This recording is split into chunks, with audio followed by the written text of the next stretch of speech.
أجمعين ولا حول ولا قوة إلا بالله رب العالمين أشهد أن لا إله إلا الله وحده لا شريك له إله الأولين والآخرين وأشهد أن محمدا عبده ورسوله المبعوث رحمة للعالمين اللهم صل وسلم وبارك على نبينا محمد وعلى آله وأصحابه أجمعين أما بعد. Akhwani wa akhwati fiddin azani Allah wa iyyakum. Melanjutkan kajian kita mempelajari bersama Risalah Hilyah Talibul Ilm. Pada poin yang ke-45 beliau mengatakan zakatul ilm, zakatnya ilmu. Di antara yang harus diperhatikan oleh seorang penuntut ilmu syar'i, seberapapun ilmu yang dia miliki, maka hendaknya ditunaikan zakatnya. Menunaikan zakat ilmu adalah dengan menegakkan ilmu itu dan menyebarkannya. Beliau mengatakan addi zakatal ilm, tunaikan zakatnya ilmu. Sadian bil haqq, tergas di dalam menyampaikan kebenaran. Ammaran bil ma'ruf, memerintahkan untuk melakukan perbuatan yang bijak. Nahaan 'anil munkar, mencegah dari perbuatan munkar. Muwazinan bainal masalihi wal madhar, membandingkan antara, menimbang antara maslahat dan madarat, mafsadah. Nasyiran lil ilm, menyampaikan ilmu.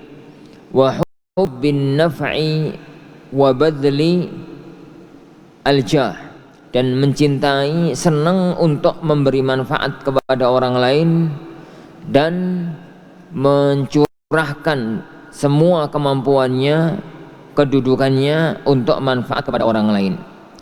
Wasyafa'atil hasanati lil muslimin, dan memberikan syafaat yang baik kepada kaum muslimin. Fi nawaibil haqqi wal ma'ruf, di dalam perkara-perkara kebenaran dan kebaikan. Wa an Abi Hurairah, dan dari Abu Hurairah radhiyallahu anhu, anna nabiyya, bahwasanya Nabi sallallahu alaihi wa ala alihi wasallam qala, idza mata al-insan, apabila seorang itu meninggal dunia, inqata amaluhu, maka amalnya terputus. Illa min thalath, kecuali 3 amal. Sadaqatin jariyatin, sedekah yang jariyah. Aw ilmin yuntafa'u bihi, atau ilmu yang bermanfaat. Aw waladin salihin yad'u lahu, atau anak soleh yang mendoakan untuk orang tuanya. Rawahu Muslimun wa ghairuhu, diriwayatkan oleh Muslim dan selain beliau. Qala ba'du ahli ilmi, sebagai berkata sebagian para ulama, hadhihi thalath, 3 perkara ini, la tajtami'u illa lil 'alimil badhil li ilmihi, tidak terkumpul kecuali kepada seorang alim yang mencurahkan ilmunya, menunaikan zakat ilmunya. Fabadluhu sadaqah, tatkala dia menyampaikan ilmu, memperjuangkan ilmu, maka itu adalah bentuk sedekah. Yang yuntafa'u biha, yang bisa diambil manfaatnya.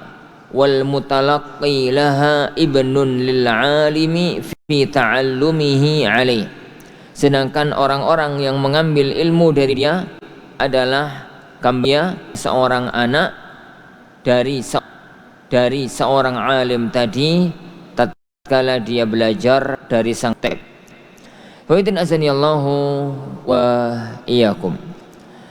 Di antara perangai yang merupakan perhiasan bagi seorang penuntut ilmu agama, karena ilmu sebagaimana kita katakan dalam pertemuan yang kemarin, ilmu agama itu bukan Islamologi hanya sekedar untuk dipelajari, tapi Islam itu intinya adalah ilmu untuk diamalkan.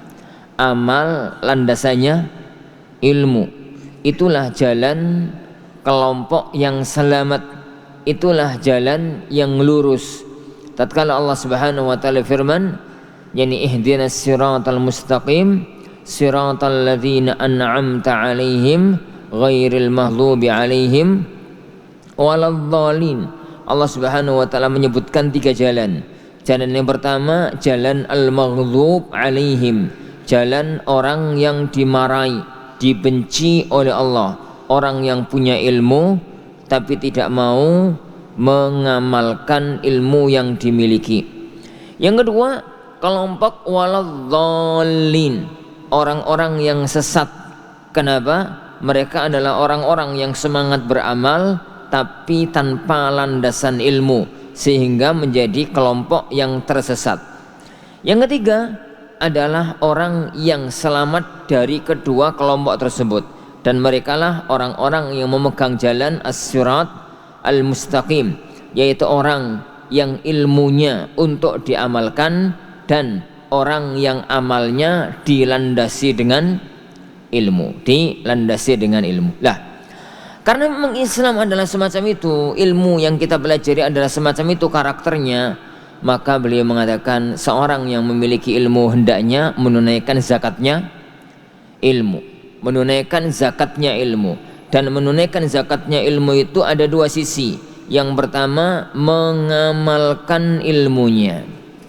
Kalau memang dia itu tahu kalau itu kebenaran, disampaikan, diperintahkan sebagai sebuah kebenaran. Kalau dia itu tahu bahwasanya perbuatan itu haram, dia mencegah perbuatan tersebut. Kalau memang dia tahu itu adalah perbuatan baik, dia perintahkan perbuatan baik tersebut. Maka itu yang pertama, zakatul ilm, zakatnya yakni ilmu. Yang kedua, dia berusaha untuk menyebarkan ilmu ini semaksimal yang dia miliki, semaksimal kemampuan yang bisa dia lakukan, pagi hari, siang hari, sore hari, malam hari, demi mengharapkan ridha dari Allah Subhanahu wa taala, demi mengharapkan pahala dari Allah Subhanahu wa taala, bukan mengharapkan pundi-pundi dunia. Yani bukan mengharapkan harapan-harapan dunia, tapi yang dia inginkan adalah mengharapkan ridha dari Allah Subhanahu wa taala. Perhatikanlah keagungan masalah ini yang disebutkan oleh beliau dalam rangkuman hadis, idza matal insan inqata amaluhu illa min 3. Apabila ada seorang meninggal dunia, maka amalnya terputus kecuali 3. 3 amal ini, kata beliau, tidak terkumpul kecuali kepada seorang alim yang berusaha menyebarkan ilmunya, yang berusaha untuk mengerahkan kemampuannya dalam menyebarkan ilmu. Pertama, dia tatkala dia itu punya ilmu, kemudian dia berusaha untuk menyebarkan ilmunya pagi, siang, sore, malam gitu ya. Seandainya dia itu menggunakan waktu yang dimilikinya untuk cari duit, mungkin dia itu sudah punya uang banyak. Dia sekarang gunakan waktu untuk ngajar, tidak mengharapkan kecuali pahala dari Allah Subhanahu wa taala. Siang pagi hari, siang hari dia gunakan waktu untuk ngajar, ikhlas hanya karena Allah semata. Siang hari, sore hari, malam hari, begitu dia gunakan untuk mengajarkan ilmu yang dia miliki kepada semuanya, kepada sesama umat manusia, kepada sesama muslim. Waktu-waktu itu yang dia curahkan untuk ngajar, yang dia curahkan untuk menuntut ilmu, seandainya di gawe dagang itu dia pasti sudah banyak uang. Seandainya gawe pentol, untuk dia jual, mungkin dia dapat uang banyak, tapi semua itu dia tinggalkan untuk menyebarkan ilmu, maka itu bisa dianggap sebagai sedekah. Anggaplah seandainya dia kerja itu 1 bulan misalkan dapat uang 5 juta misal, atau 10 juta misal. Kemudian karena dia meninggalkan pekerjaannya, dia itu banyak mengajar, banyak menyampaikan ilmu, sehingga akhirnya dia pendapatannya ya hanya 2 juta, 2,5 juta misalkan. Seandainya dia nggak ngajar, seandainya dia tidak menyampaikan ilmu, seandainya dia tidak melakukan itu semua, waktu-waktu yang ada itu bisa dimaksimalkan untuk kerja, dia mungkin bisa dapat 10 juta.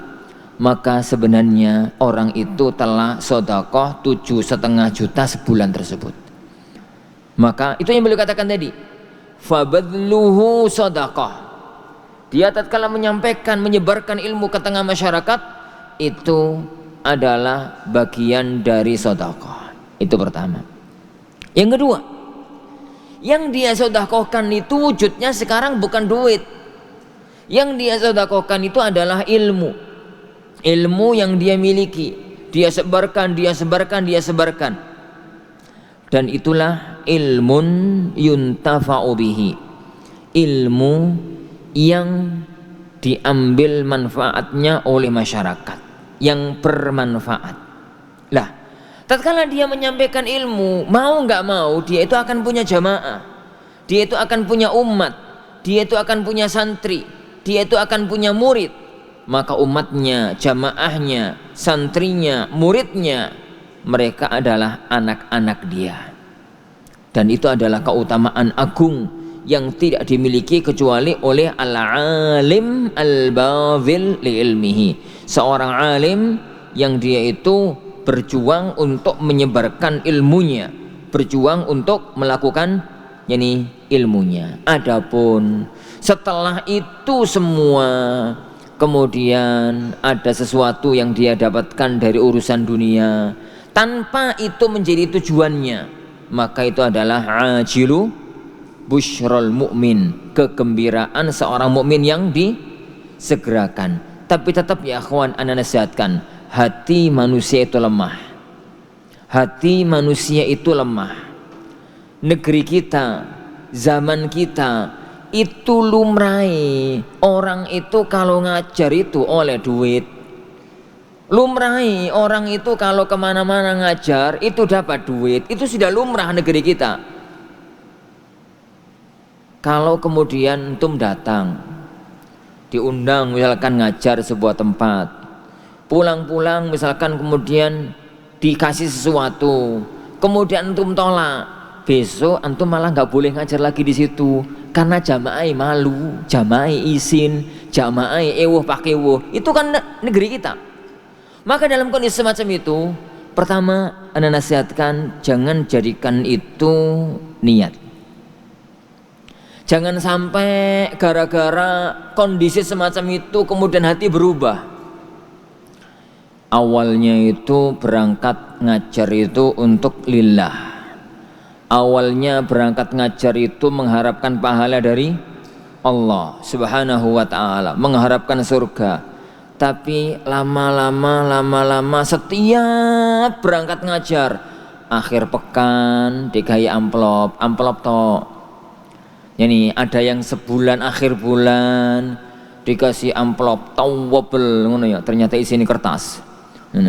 Ada yang akhir bulan, kadang-kadang bukan akhir bulan, akhir ngaji.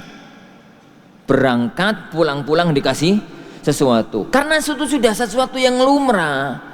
Kadang-kadang hati itu berubah. Budal itu niati mulai-mulai ben oleh amplop.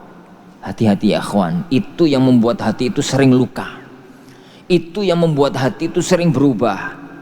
Maka untuk ngimbangi yang semacam itu, usahakan antum cari majelis-majelis ilmu, nyampaikan ilmu tanpa pernah mikir, tanpa pernah angen-angen, tanpa pernah ngarep-ngarep dapat sesuatu, untuk mengimbangi kondisi negeri kita yang memang semacam itu. Kondisi negeri kita ini nggak dapat ditolak, bahwasanya memang begitulah lumrahnya. nek ngajar itu mesti dikasih sesuatu. Maka ya akhwan, usahakan semaksimal mungkin yo ngajar-ngajari anak-anak tonggo ngaji atau opo sore hari. Jangan pernah mikir apapun. Atau antum di rumah misalkan buka majelis-majelis Arba'in Nawawi atau apa begitu di rumah. Ada 1-2 orang datang, alhamdulillah, karena memang kita niatnya lillahi subhanahu wa ta'ala. Ada 2 orang 3 orang yang datang, alhamdulillah. Kita itu kapan gitu, misalkan ba'da maghrib atau ba'da isya, sepekan sekali 2, yang sepekan 2 kali, sepekan 3 kali, begitu buka majelis tafsir majelis fikih, ilmu yang antum kuasai, tanpa mikir ada seorang pun yang bakal memberikan sesuatu pundi-pundi uang kepada kita untuk ngimbangi kondisi yang ada. Menjaga hati ya ikhwan, menjaga keikhlasan, menjaga niat bahwasanya kita itu adalah orang yang diamanati ilmu, yang ingin untuk menyebarkan ilmu ini ke tengah umat, ke tengah masyarakat. Sehingga syiar yang dulu adalah syiarnya para nabi masih kita pegang. La nuridu minkum jazaan wala syukura. Bukankah syiar para nabi itu? La nuridu minkum jazaan wala syukura. Kami sama sekali gak menginginkan dari kalian gak balasan, gak terima kasih. In ajriya illa ala rabbil alamin. Balasanku, pahalaku, upahku itu saya serahkan hanya kepada Allah Subhanahu wa ta'ala. Slogan ini ikhwan, moto dakwah ini, moto orang yang punya ilmu ini harusnya tetap dipegang oleh pewaris para nabi dan pewaris para rasul kita. Jangan sampai ilmu yang kita pegang sebenarnya adalah ilmu warisan para nabi, tapi niat yang kita inginkan adalah niatnya Fir'aun dan Qarun. Ngajar untuk numpuk kekayaan, dakwah untuk numpuk harta benda. Sebenarnya yang Anda lakukan itu bukan tugas para nabi dan tugas para rasul. Itu adalah thalabud dunia bi amalil akhirah, mencari dunia dengan amal akhirat. Dan ini titik perbedaannya tipis banget, hanya di innamal a'malu binniyat. Innamal a'malu binniyat. Jangan sampai ya ikhwan, orang lain menganggap kita itu orang-orang mulia. Jangan sampai manusia itu menganggap kita adalah penghuni surga, tapi di hadapan para malaikat, di hadapan Allah Subhanahu wa ta'ala, kita adalah bangkai-bangkai dunia yang sebenarnya siap untuk menjadi kayu bakar dan bahan bakarnya api neraka, karena ini kesalahan dalam kita melakukan niat. Para ikhwan azanillahu, Anda pertegas agar tidak salah paham. Mendapatkan sesuatu dari dunia nggak ada masalah, asalkan itu bukan dijadikan tujuan, asalkan itu tidak dijadikan incaran, asalkan itu tidak dijadikan standar.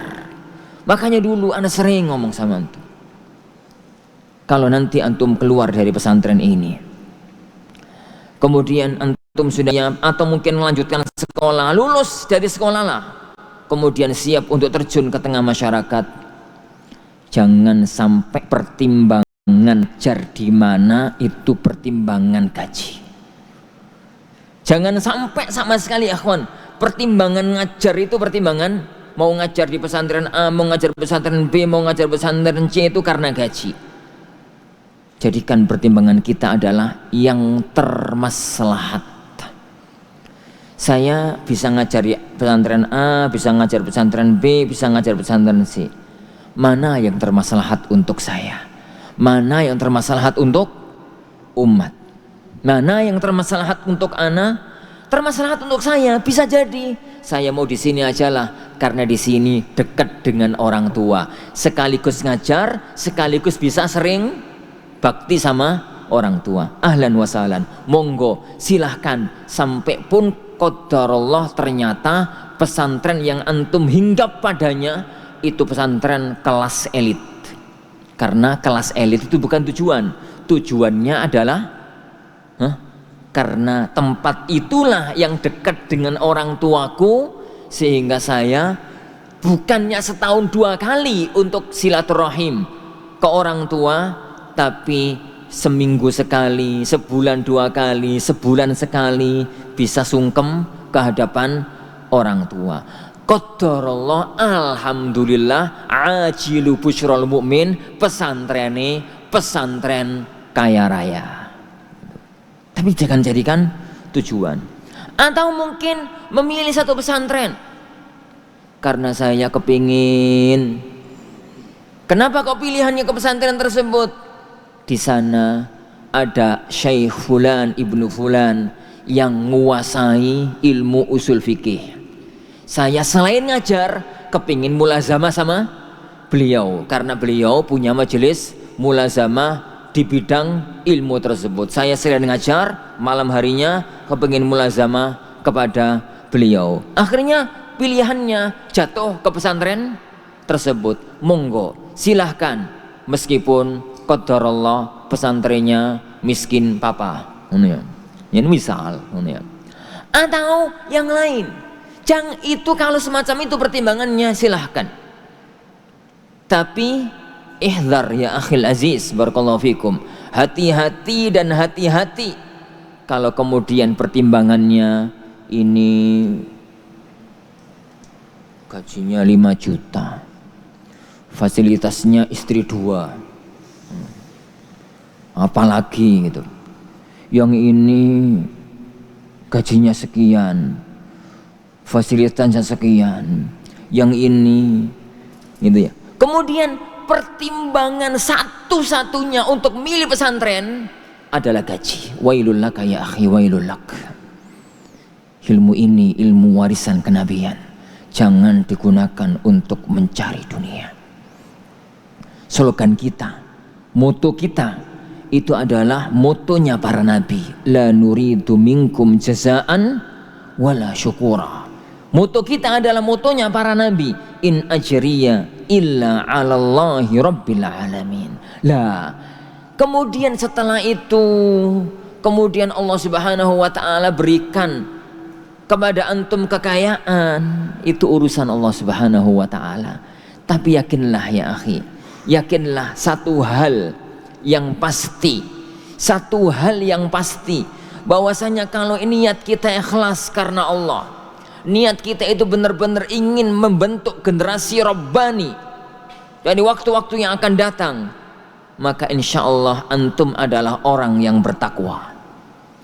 Dan kalau kita itu di hadapan Allah sudah menjadi orang yang bertakwa, maka jangan sampai kemudian kita itu nggak percaya kalau Allah itu berjanji, wa may yattaqillah yaj'al lahu makhraja wa yarzuqhu min haitsu la yahtasib. Tawakalkan semacam itu kepada Allah Subhanahu wa taala. Tawakalkan kepada Allah. Bukankah tawakal kepada Allah itu wa may yatawakkal 'alallah fahuwa hasbuh? Yani bukankah orang yang bertawakal kepada Allah itu wa may yatawakkal 'alallah? Yani Allah Subhanahu wa taala, yani barang siapa bertawakal kepada Allah, Allah akan menjadikan urusannya itu mudah. Lihatlah bagaimana tatkala Allah Rasulullah SAW menggambarkan orang yang tawakal kepadanya. Yani bahwasanya orang yang tawakal kepada Allah haqqa tawakkulih.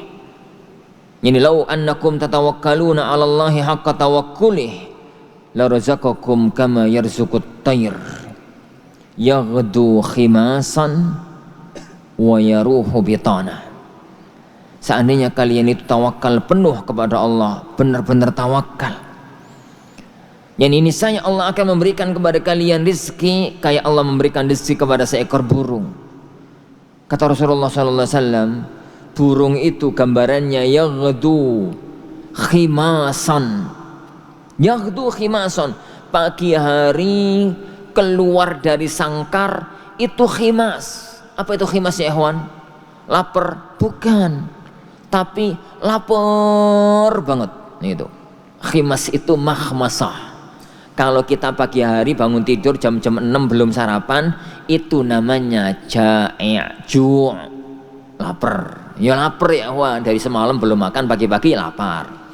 Tapi bahasanya hadis itu bukan lapar, khimas. Makhmaso itu kalau antum mau nyoba 3 hari 3 malam jangan makan jangan minum, lah itu namanya makhmasah. Lapar banget, sangat lapar, ngarepe mati, lapar banget. Sore-sore itu tuh bahasanya Rasulullah yaghdu. Wudu itu waktu ba'da subuh, sebelum terbit matahari, itu waktu wudu. Baik, wayaruh. Apa itu waktu rawah ya kawan? Waktu rawah itu waktu sebelum maghrib, ba'da asar sebelum maghrib. Yaruhu bitanan, bahasanya Rasulullah SAW bitan. Rasulullah tidak menggunakan bahasa yaruhu syaba'anan, pulang-pulang sore kenyang, bukan begitu. Nek kenyang setelah kita makan 1 piring, minum 1 gelas, itu namanya syaba'an, kenyang. Tapi bahasanya Rasulullah bukan syaba'an, biton. Apa itu biton? Perutnya gede gitu ya kawan. Perutnya itu besar saking kenyangnya. Padahal gak lembur. Aku belum pernah ada cerita burung terus lembur. Maksudnya itu berangkat sebelum subuh, pulang-pulang pada isya. Itu burung geragas. Gak pernah lembur burung itu. Kemudian ya kawan, burung itu belum pernah anak dengar ada burung cari makanan bawa kresek. Ini untuk besok. Ini. Ya pernah antum ya kawan, ayam kemudian ini ceker-ceker cari makanan, kemudian bawa baskom, takoni sama ayam lainnya, napa mbak, kok bawa baskom untuk persiapan besok? Enggak pernah. Itu ayam jelmaane menungso itu. Tapi kenapa ya kawan, manusia itu dalam kehidupan ini semacam yang kita rasakan hari-hari ini? Ada yang salah dalam hidup ya kawan. Yang salah dalam hidup itu tawakalnya dan takwanya. Lah, jika kemudian ada orang salah tawakal, ada orang salah takwa, bagi orang-orang yang nggak punya ilmu, itu klop tumbuh oleh tutup, bodoh gak tawakal pantes ya kawan. Tapi antum pemegang warisan para nabi, pemegang warisan para nabi, pemegang kitabullah, pemegang Rasulullah, yang kalau ceramah itu gawaya tok wa may yattaqillah yaj'al lahu makhraja. Kalau ceramah itu wa may yatawakkal 'ala Allah. Ternyata hatinya kosong dari nilai tawakal. Mikir-mikir itu yang dipikir selalu uang dan uang.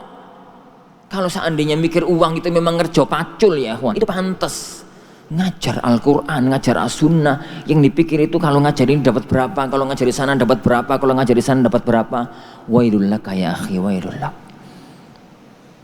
Patokan kita adalah al-alimul bazil, seorang alim yang berusaha untuk menyampaikan, menyebarkan ilmu semaksimal mungkin.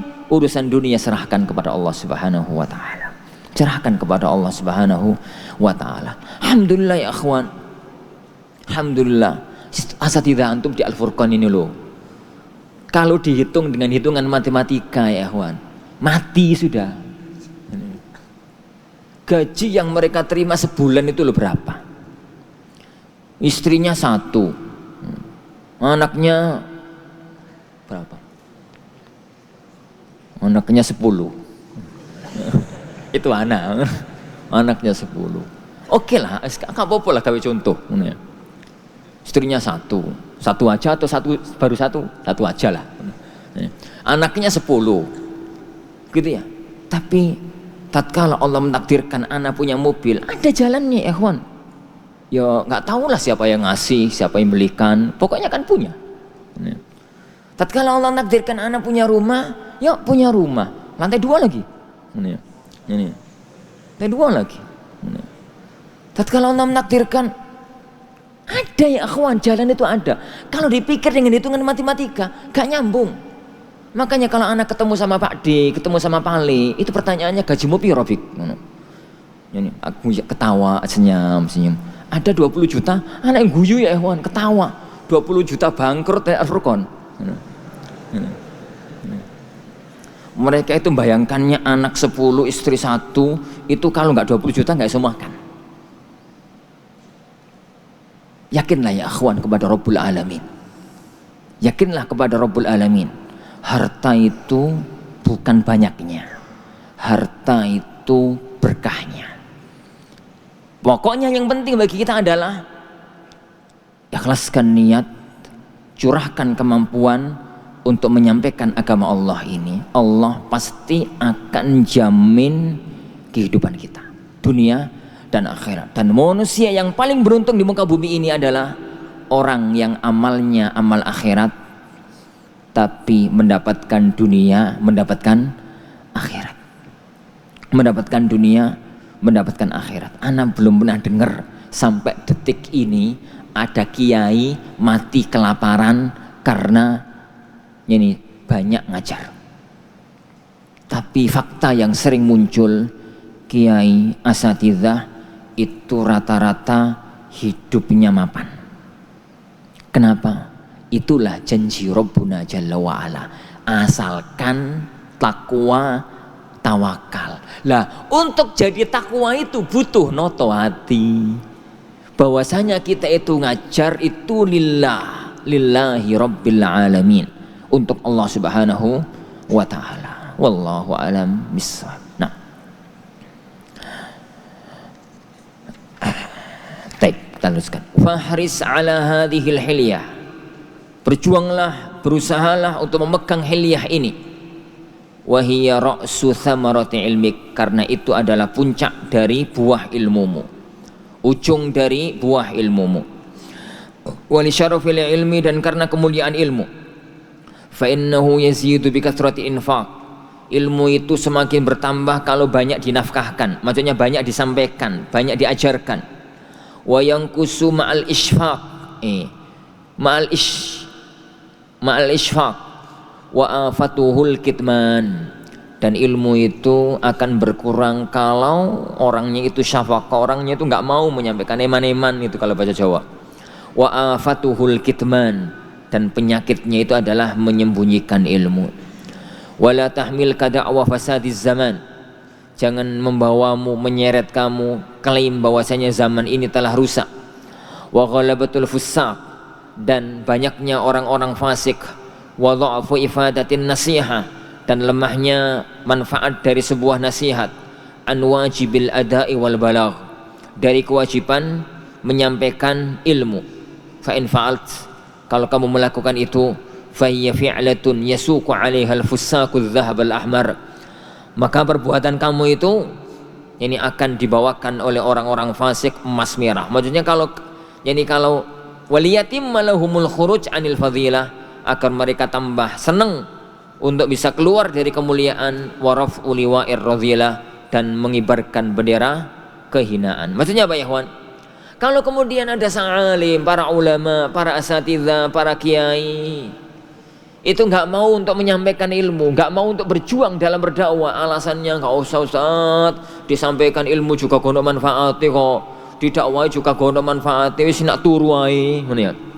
Kalau begitu cara berpikir para asatidzah, begitu cara berpikir para pemegang ilmu, yang paling sorak-sorai itu siapa? Ya orang-orang fasik.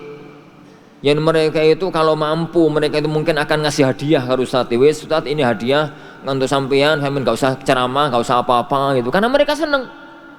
Enggak ada yang ganggu, enggak ada yang ngomeli perbuatan mereka. Wallahu a'lam. Intinya ya ikhwan, perjuangan di dalam kita menegakkan agamanya Allah Subhanahu wa taala. Wallahu a'lam bissawab. Nah.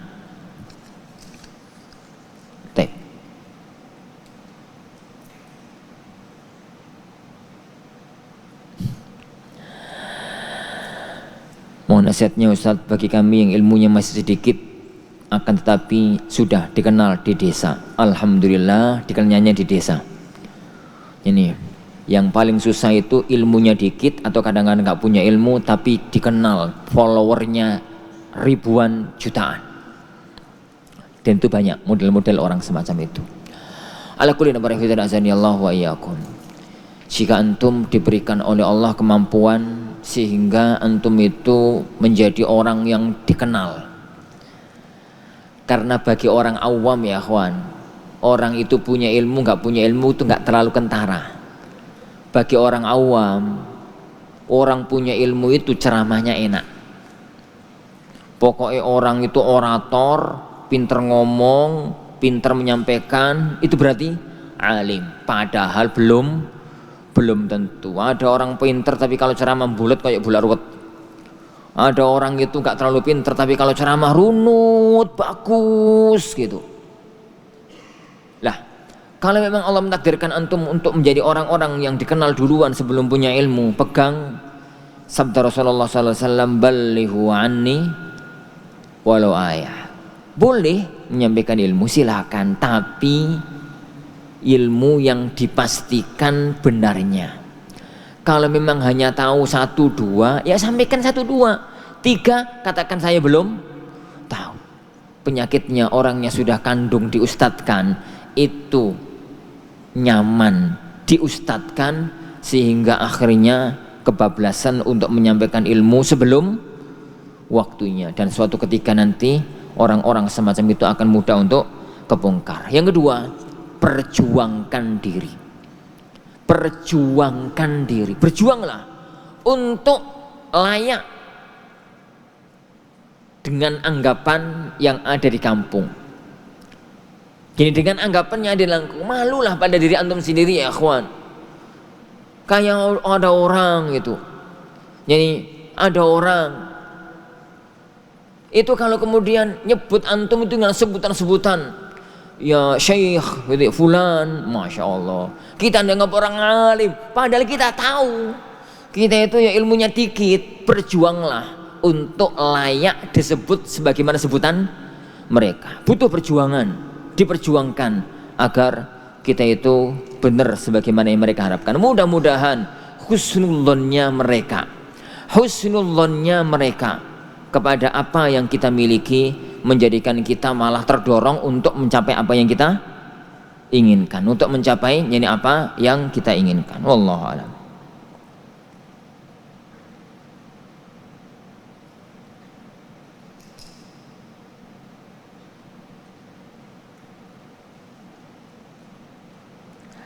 Ana diberi kemudahan dalam belajar, alhamdulillah. Namun terkadang ana merasa keberatan untuk mengajari teman ana karena dulu dia ada masalah sama ana. Dia sudah minta maaf sama ana, namun ana masih merasa keberatan untuk mengajarinya. Ya akhi, siapa orang yang gak pernah berbuat salah? Saudara antum yang pernah berbuat salah sama antum itu sudah orang yang baik. Dia salah, ngakui kesalahannya, lalu minta maaf. Memangnya kita itu gak pernah salah sama orang? Kita pun sama ya. Kita sama-sama manusia yang gak lepas dari dosa, yang gak lepas dari salah. Dia pernah salah sama kita, dan kita pernah salah sama orang lain. Yakinlah kita pernah salah sama orang lain. Kalau seandainya orang lain yang kita itu pernah berbuat salah kepadanya, yang kita pernah berbuat salah kepadanya, kemudian bersikap kayak sikap antum kepada dia, bagaimana perasaan anda? Sering-sering ingat-ingatlah pahala dan keutamaan orang-orang yang memaafkan, orang-orang yang mengampuni, orang-orang yang lapang dada. Itu adalah sifat orang-orang yang bertakwa. Sampai kapan kita itu memendam dendam? Sampai kapan kita itu memendam rasa? Sampai kapan kita memendam benci? Perjuangkan. Lama-kelamaan itu akan hilang dengan sendirinya. Itu akan hilang dengan. Tapi kemudian dirawat, maka sebenarnya setan masih mencokol dalam diri kita. Mulailah untuk mencoba. Awalnya berat, diteruskan. Lama-lama kita akan menyadari bahwasanya memang kenikmatan ilmu itu tatkala kita bisa untuk menyampaikan ilmu itu kepada orang lain.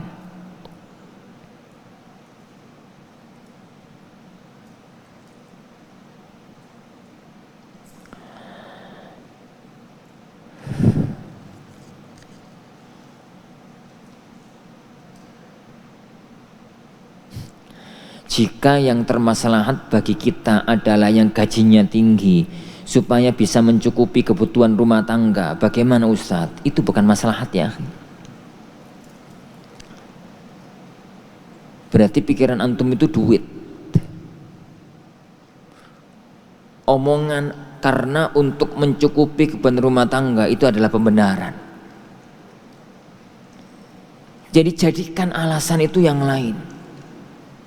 Jadikan alasan itu adalah untuk yang lainnya.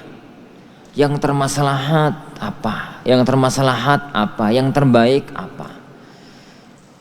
Hujahnya itu satu, patokannya itu satu. Kalau nanti antum berada di padang mahsyar, kemudian antum ditanya oleh Allah Subhanahu wa ta'ala, wahai hambaku, bukankah aku dulu telah memberikan kepadamu nikmat-nikmat yang besar? Bukankah aku telah memberikan kepadamu ilmu? Kamu lulus Libya, kamu lulus UIM, kamu lulus Al-Furqan. Lalu setelah kamu lulus, kenapa kok kamu mengajar di pesantren A? Padahal banyak pesantren yang lain. Tatkala antum nanti mampu menjawab pertanyaan Allah dengan alasan kita, apapun alasan itu, lakukanlah, gak apa-apa. Asalkan nanti bisa untuk jawab pertanyaan itu di padang mahsyar. Kalau alasan yang pertama, ya Rob, saya pilih pesantren itu karena pesantren itu adalah pesantren terdekat dengan kampung halamanku. Aku juga ingin bakti dengan orang tuaku. Pantes, layak, top jawabannya. Dapat skor 10. Kalau kemudian jawaban antum tuh, ya Rob, saya memilih pesantren B untuk saya khidmah di situ karena saya di situ mendapati ada seorang syekh yang saya ingin mulazamah menambah ilmu terhadap kitabmu dan sunnah rasulmu, ya Rob. Cocok, pantes, enak gitu jawabannya. Skornya juga sama 10. Kalau antum ngomong, ya Rob, saya memilih pesantren itu karena disitulah dulu saya belajar. Saya ingin berbakti ke tempat saya dulu menimba ilmu. Pantes gitu jawabannya. Tapi kalau kemudian antum jawab, ya Allah, saya milih pesantren itu karena gajinya paling tinggi. Bisa antum jawab itu di hadapan Allah nanti? Bisa enggak antum jawab dengan jawaban itu di hadapan Allah nanti? Kalau bisa, silahkan. Kalau tidak bisa, jangan lakukan. Persiapkan jawaban itu dari dunia, karena itu mesti akan Allah pertanyakan nanti di padang mahsyar. La tus'alunna yawma idzin 'anin na'im. Pada hari itu nanti kalian akan ditanya tentang nikmat yang Allah berikan kepada kita di dunia. Dan nikmat ilmu ini adalah nikmat yang paling agung. Nikmat membawa Al-Quran dan As-Sunnah ini adalah nikmat yang sangat tinggi. Persiapkan jawabannya dari sekarang. Apapun itu jawabannya, kalau memang kita mampu jawab itu nanti di hadapan Allah, lakukanlah. Kalau tidak, tolong jangan coba-coba bermain-main dengan masalah-masalah selevel ini. Karena itu amat sangat rawan tatkala kita harus mempertanggungjawabkannya di hadapan Allah Subhanahu wa taala nanti. Masalah gaji banyak, gaji dikit itu nggak masalah ya, kawan. Mau pesantren elit, mau pesantren itu nggak jadi masalah. Karena bisa jadi orang ngajar di pesantren elit itu ikhlas. Bisa jadi orang ngajar pesantren nggak elit itu nggak ikhlas. Bisa jadi. Yang penting alasan itu bisa kita siapkan dari sekarang tatkala kita masih hidup di alam dunia ini. Wallahu a'lam bishawab. Sallallahu wasallam wa baraka ala nabiyina Muhammad. Assalamualaikum warahmatullahi wabarakatuh.